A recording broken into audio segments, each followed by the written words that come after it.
Assalamu alaikum. My name is Nicole Queen and I converted to Islam 3 years ago. I grew up in close to Louisiana, the border of Texas and Louisiana, and when I was 8 years old, I moved south of Dallas and grew up in a really small town there. Most people can't even find it on a map. We had about 48 kids in our graduating class, and so when we were growing up, we went to a fundamental Baptist church. So I kind of am very thankful to them because they built a really strong foundation of religion inside of me. And since the religions are so close, Islam and Christianity, it was like home away from home, like to come to Islam. Nicole Queen and her husband Hassan live busy lives, working in the heart of Dallas, Texas, the largest non-coastal city in the United States. My parents, they weren't really as religious. They were more free thinkers. Like they believe in God and they love God and they're close with Him. But they're like typical American people where they don't really live their life for God. You wouldn't see it like in their daily routine. But my grandparents were definitely a lot more religious, and so we had a pretty strong foundation already instilled in us. I was a photographer here in Dallas, and most of the jobs that I got were at nightclubs because I was an event photographer. I was kind of like the paparazzi almost. We had to take all the pictures that showed up in the magazines that kind of told you who was in this party and who was in that party as far as celebrities or athletes or any famous people that were in town. You can imagine like it was a really crazy lifestyle. Constant having to be at a party. Everything you did was at nighttime. You usually slept most of the day. And really not a peaceful lifestyle at all. Because I had still a little bit of that urge for God in me from growing up like as a Baptist, I felt a lot of emptiness like living that kind of life. It was like daily you are surrounded by people that are greedy, I guess I would say. They are definitely kind of wound up in themselves, and I was always talking to my friends like, I want some peace, like I want to feel like I have a better purpose, that this isn't it. I'm just around a party all the time. Life's a big party. And I definitely didn't feel like life was a big party. So they would always tell me, you have an awesome life. People want to be like you. You get to go to things that people have never been to, and you get to be around all these producers and publishers and everything. But when you're around that all the time, it's kind of scary. You look at people and you think, nobody cares about anything. Nobody cares about anything important. They don't even really know what's going on outside of their little bubble that they live in. I used to kind of try to read my Bible. I would try to do a little soul searching and figure out like what is it that I'm looking for. And I would have nightmares at night, just where I'm just searching for something and it's like I can't find it and I'm always running towards something.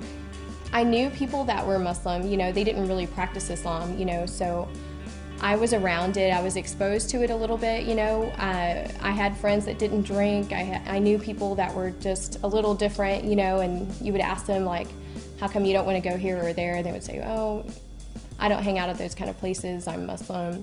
And one night after a photo shoot, I was going to meet up with my friends, and I also met who's now my husband, Hassan, and he was kind of going through the same soul searching too. When I met Nicole, we met in a outside like lounge, and I was practicing Islam, but not completely the way I should be practicing Islam. And Nicole, when I met her also, she was looking for peace in her life. So by the time when we met, we were able to relate to many things together toward better ourselves, to be a better person. We would talk to each other all the time about what we were looking for in life, about what we wanted to be, and how we wanted to be different than what we were now. I cannot talk to Nicole about Islam, at the same time remind myself about my religion and what kind of person we need to be. So I was telling Nicole about how to go to classes in the mosque and to learn more about Islam. And same time for myself, I tried to get more closer to my religion. He used to talk to me also about Islam, and so it was kind of like this Islam thing just keeps getting brought up around me. And the people who had the most discipline in their life and they had the most purpose in their life seemed to be these people. You know, they seemed to kind of stand out amongst everyone else as, you're all drinking, you're all partying, you're all dressing this way, but not us. And the more that I started learning about it, the more addicted I became to it. I started watching things on YouTube about Islam, videos from Yusuf Estes, you know, who is a convert to Islam, and I would sit up all night. Definitely Nicole, she get me closer to my religion. Watching her going through these changes and for me not doing what I'm supposed to do, yeah, of course, she encouraged me to become a good Muslim. And the more that I learned about the foundation of this religion, and the more that I was like, this is written for me. This is what I need. I need something strong, and I need someone to tell me, you have to stop living your life this way. If you want to have more purpose, here it is. When I started converting to Islam, it was a long transition. It seemed like a roller coaster at the time. It seemed like everything was happening all at once, and it was like a big blur. But now when I look back, I can see I made a pretty good transition. I took my steps, you know. The first step was, I need to know what's going on with this faith. I need to know the foundations and the pillars and the basic belief system, and I needed to make sure that it was something that I could actually believe in. I was excited when I see her very interested to learn about Islam, and she want to be changing her life to a better life. I get really excited, and I try, you know, I give her the Quran to read it. When I started to read about the religion, the transition of my life happened without me even realizing it. You know, I started to change the way I thought about other people and the way I thought about the world. So the way it affected my life was huge. Sometimes we didn't talk for a couple of weeks or a month. I mean, and then I found out she's still doing all these things and learning about Islam, and to the point where she wanted to go to Islamic country, and she want to go and learn from the Muslim people, not just in books. And I wanted to go and see what it's like in a Muslim country, really bad. I just had this urge to see what is it like to be around a bunch of Muslims, to be in a place where Muslim is the nation's religion. So I told her, of course, you can go to Jordan, and I made it just available for her to go there and spend a month with my family. He called his mom actually right away, and she said, please come. I mean, they were so happy to have me come and visit, and I went by myself, and I took a bunch of clothes that are typical for a hijabi girl to wear. And at the time, I thought of hijab as something that you have to earn, like you have to study Islam for a long period of time before you can wear the hijab. Like, that's what I thought. I thought, I'm never going to get to that point. It's going to take me a long time to ever be like those women, you know. I thought it was like a rite of passage. And so I went there with some scarves and some long skirts and hijab-style clothing because I thought, okay, it's a Muslim country and everyone's going to be dressed like this, so I don't want to, you know, insult anybody. And when I went there, I saw 40% of the country doesn't cover. They don't wear hijab. I wanted to show respect to the family that was hosting me, and the women in the family wore the hijab. Well, most of them wore it, and so I thought, well, I'll wear it when we go around town, and when we go out of the house, I'll put hijab on, so that I kind of blend in and don't draw extra American attention to myself when we're in this country. And so I started wearing it while I was there, and I would just wear it every day, and I was there for a month, and it got to where I was excited to put it on, like, because it was new, and whenever I put it on, I got so many compliments. Like, so many people would say, mashallah, you look beautiful, you look nice in the hijab, it looks better than you do without it. And I would think, oh my gosh, I didn't look good all those years. So I would just keep wearing it every day. And when it was time to come back to Dallas, I was really nervous because I didn't think I'd be able to take it off. And I was like, what am I gonna do when I get home? I wanna keep wearing this, but I haven't told anybody because I didn't decide to wear it when I left to go to Jordan. And when she came back wearing the hijab, I was happy, but I didn't tell her that. So I came back and I told my friends and I told Hassan, I don't think I can take off this hijab. And they said, are you sure? I mean, it's a big step. What are you gonna tell people? And I said, I don't know, I just can't take it off. And so I didn't, and I've worn it since then. I knew that a girl wearing hijab doesn't belong in a nightclub, and that's not respectful either to the other girls that wear hijab, because you're making a public display of your faith. So if I bring God with me into a nightclub, then I'm not showing him respect. So I knew, okay, you've really done it now. Now you're going to have to stop shooting inside nightclubs. You're going to have to change your career. And this is a business that I had built from nothing and was now very popular and was the top person to hire to shoot these events. So I was really worried about that. And I started turning down more and more jobs that people wanted to hire me for that were inside of a club or a bar. Of course, she changed the way she sees things, her clothes, her friends, her job. I went back to what I loved, and I said, I'm going to do what I was born to do, and I'm a photographer. I've been a photographer since school. I mean, this is what I've always done, and this is what I did when I was a kid. So I made a new portfolio. I just started from the ground up. I had done it before, so I was like, I can do this again. And I made a clean portfolio, and none of the images that I would do ever again were going to be women scantily clad, you know, and pictures of people drinking and partying and things like that. And so I made a new portfolio of happy things like weddings and charity events and political events. So I was still shooting what you would consider celebrities, but in their respective times, in the daytime, not at night when they're kind of letting the claws come out. So I changed my business and it grew from there. And now with my hijab on and my new way of shooting and my new kind of outlook on photography now, I am busier than I ever was when I was just flaunting myself.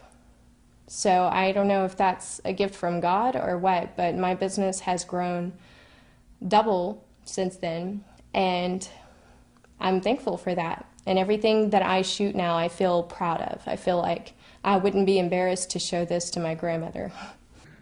I mean, as a Muslim man, I wanted someone really be strong when they make their decisions.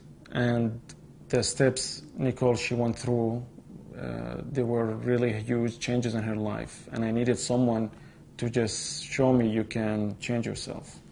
So when I saw the changes she's making, the way she used to dress and now how she's dressing and what kind of people and the opportunities she had before she converted and she put all that behind her, that was really very interesting and very important for me. The way I used to dress before, for my kind of job, the sexier you looked, the more you fit in, and they wanted you to fit in. And it was a 2-hour routine for me to get ready to go to work. When I started to get closer with God and I started to have more respect for myself, covering up was like God is saying, since you have left this life that most people want to come to me, I'm going to give you back your virtue. After Nicole converted to Islam, she and Hassan found a deeper appreciation for each other, fell in love, and were married. But Nicole was faced with more new challenges that converting to Islam often brings, including an awkward period with her parents and family, when we were getting married, they didn't know how to feel. They didn't know, like, is she doing this because of that man? They didn't really know my husband that well.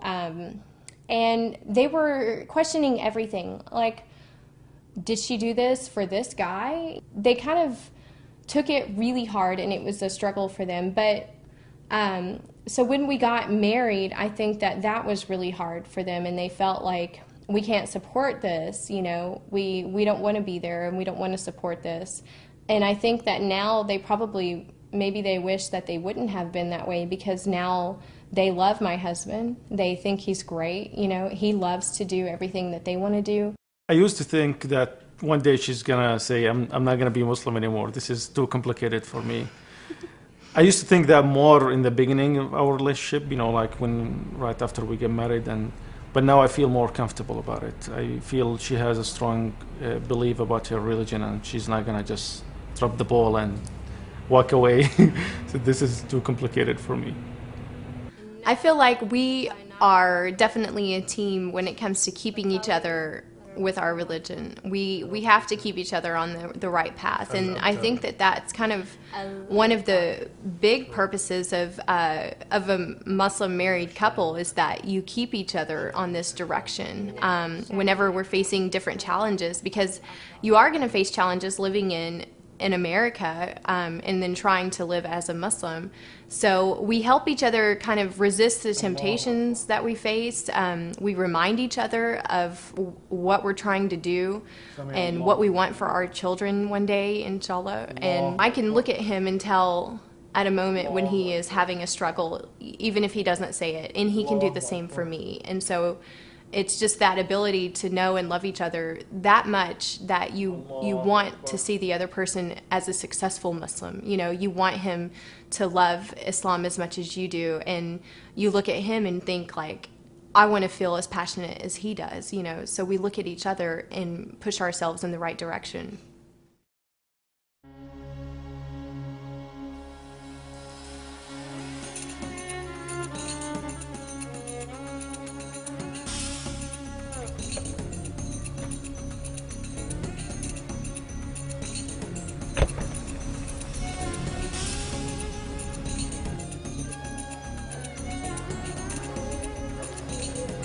This is the main foyer area for the Islamic Association of North Texas. This is where I first began my Islamic classes. I would come every Sunday. I would go up the staircase right there to learn about the foundation of Islam. It was about 5 months later that I took my Shahada in the Imam's office here at the Richardson Mosque. I've become like a member of the family here, and this is where me and my husband come for our prayers. Eventually, the Islamic Association of North Texas is going to grow into an Islamic village. They're going to be adding shops, restaurants, and educational institutions. The community here is growing very rapidly.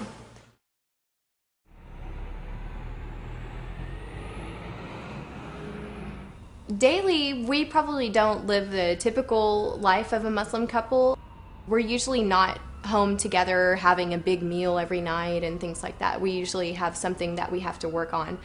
I would say it's a little different than the typical Muslim family who's home together a lot and who kind of has, like, it's a little easier lifestyle that they have compared to ours. Everything that we do, we make a decision like, is this what God would want us to do? Is this where He'd want us to be? I love barbecue, so we buy halal chicken and we have barbecue out on the patio and we invite friends over. We take the right choices by who our friends are. We take the right choices about where we're going to buy our barbecue chicken at, but we still do it. I mean, it's a way of life, but it doesn't mean you don't have one. I have some iced tea. Yeah, this looks really good. Hi there. Hey, Welcome to our ranch. thank you so much. Thank you for having us. Looks like you're ready to ride. Yeah, we're ready to Well, go. let's go find the horses. All We're on right. the barn. Registered paint.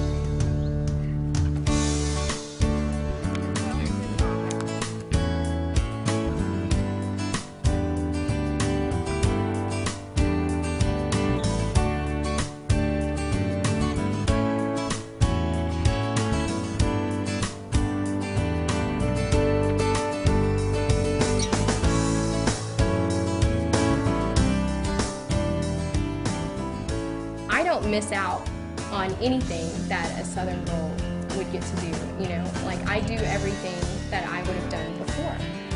I just find a way to do it, and so I can still be Muslim, and I can still go horseback riding with my husband out at a ranch. You know, we do that frequently.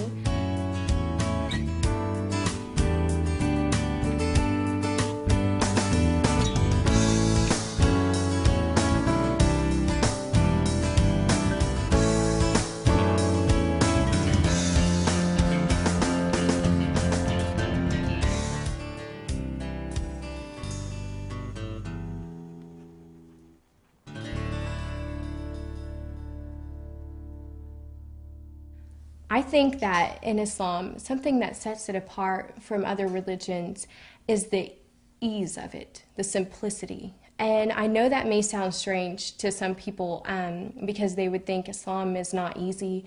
Look at how difficult your life is, you know, with this religion and how challenging it is. But the simplicity that I'm speaking of is when you need to make a decision, and when you're going somewhere, and when you're buying clothing to wear, and when you walk out the door, Islam helps you to make the decision to respect yourself. I think that Islam takes you and your personality and it washes it off. When I became a Muslim, it was like somebody gave me a bath. It was like what Christians follow is a baptism. I think that in Islam, like I said, it's kind of like you wake up from the nightmare that you were living, and you get to wake up and live the life that you were meant to live. So besides the photography, I tried to give back a little bit to the community and to the people about converting to Islam and about being an American Muslim. So what I thought of was all of the different challenges that I had faced when I was converting, and wanted to create a website that would help people who were also going through those same difficulties. So one of the biggest challenges that I faced when I was converting was finding my identity. As an American Muslim, you don't really feel a lot like an American anymore. You feel like you don't quite fit in with your friends and family the way that you used to. When you're also on the other side as a Muslim, you're still not the same as they are, not the same as a person from a Muslim country, and you may not look or act the same way that they do. So you kind of feel like, where do I belong? So I made another site, and it's a blog page that helps define a little more of the Muslim American identity. So I have articles and stories and videos on there just describing who we are as American Muslims, because my goal with that site is to give us a more positive representation and to make it to where the first thing that someone thinks of when they think of a Muslim is going to be completely different than what they think now. I find that here in America, I know that people think it must be hard to be a Muslim that's an American living in America. And I did find out what it's like to be treated different, to be looked at by your own people as somebody that's foreign. And I am very proud to be American. I'm all about being an American and being a Muslim. This is a faith. It's a religion. It's not a race. It's not, you know, what color of skin I am. It's not anything like that. It's just a faith that I follow. It's a lifestyle that I live. So I kind of feel bad for people when all that they know is completely wrong from what we stand for. Assalamu alaikum. Sisters, thank you so much for coming. And so I really devote a lot of time and a lot of energy to speaking out to people about being an American Muslim and about how this is a different aspect. This is a different aspect of Islam than they've ever seen. You know, this is people who only know and only live the faith. I converted to Islam 3 months ago, and I came today to hear Nicole's lecture just regarding life without Islam as a reminder, you know, what life was without it. Everything that she said, you know, I couldn't relate, you know, because I understand what cultural norms there are here in the West, and how it contrasts with, the ideals of the religion. Hello, welcome to Midway. Hi, thank you. What would you like to drink? Yeah, I'm gonna have iced tea. Okay, and for you, sir? Diet Coke. Okay, great. Thank you. My message would be to people when they want to learn about our faith is to just listen and look at how we live our lives, like on a daily basis. So I wouldn't talk about the differences, and I wouldn't focus on, well, you believe this and you're wrong and this is the right way, and I don't talk like that about Islam. When I talk to people, I like to show them the simplicity of it. I like to tell people all of the things that are so similar to what they're already believing in their lives, and show them how the things that they face and the challenges that you face in life, there are answers for everything, and there are guidances for everything to make it easy on yourself and to help you to make the right decision about common things that we have to do in life, about getting married, about how to treat your family, about what you do for a living, raising your children, everything. There is a guidance in this faith to help you to be the best person that you can be in whatever you do. If it's your career, if it's how you are with your friends, if it's the things that you do for fun, the way that you socialize, everything about your life, this faith has an answer for it and able to give you the chance to be the best that you can and to do the best with your life and to make the most of it and to live for a greater purpose. One of the biggest messages that people don't really notice and that isn't projected is that it is simple answers to your life's problems. I'm really proud of Nicole taking all these changes, and it's easy to convert, but it's not easy to continue this in this life, because you have to make changes all the time. I see so many people, they convert to Islam, but easily they give up on their new life. So I just want to say I'm so happy and proud of Nicole.